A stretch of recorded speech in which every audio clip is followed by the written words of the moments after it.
Hey y'all, subscribe to my channel. I'm the only one covering the OTC and pink sheet markets exclusively. Okay y'all, today we're going to be talking about Humble's stock offering to the public, and we're going to talk details about it, and then the good and the bad, and then what to expect going forward. Okay you guys, so Humble announced that they are doing a stock float of 255 million shares, basically different types of stock that they're going to sell directly to the public. They're expecting to garner about $39 million in gross proceeds if the entire float is sold.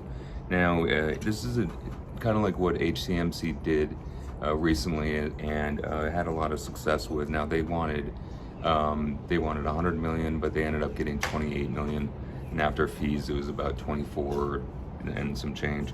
So this is very beneficial for the company in the sense that that the company here, they plan to buy basically some profitable companies and use the proceeds for operations. So now they don't have any acquisition in mind and everything, but they are going to basically use the money to buy a profitable acquisition to then have a revenue stream to add in with their others. Now let's talk about why it's good. Okay, so they're planning to sell up to 255-ish million shares. Common stock, there's currently 947 million outstanding, and then they're going to use that acquisition for basically their use of proceeds are going to register, and we tend to use the net proceeds from the exercise of warrants by selling the stockholders for basically technology costs, general working capital, and debt repayment. Now they are also looking to buy a company, but they don't have any in mind. So,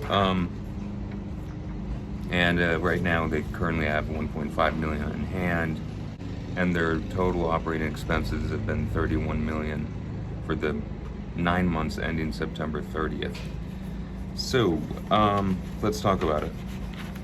Well, the good is that provides Humble direct access to capital. So they'll likely buy a profitable company with some of the proceeds, and then use the money for operating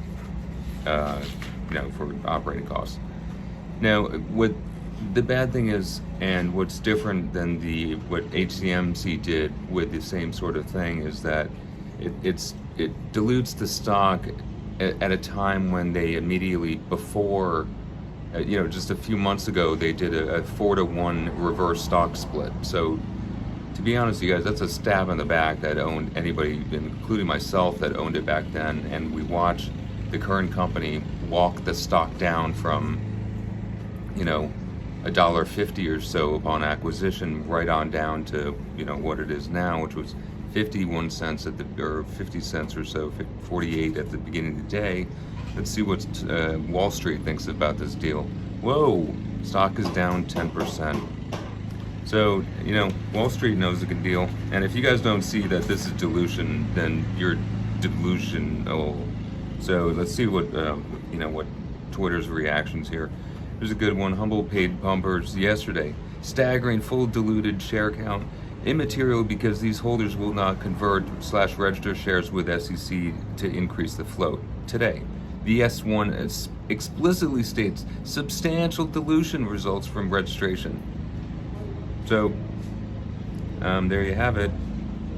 So, if the thing is, if you guys want a cheerleader, that's not going to be me. But I am going to talk about the good and the bad of all these companies and the deals and what's going on. So, another reaction here. Here's Humble pure BS abuse, all at the expense of retails. Aren't you tired of insiders enriching themselves while retail gets effed? That's a sentiment that I kind of share with this as well, because the retail investors are the ones holding the stick while the insiders just get more. Anyway, let me know what y'all think in the comments. This information is for entertainment purposes only.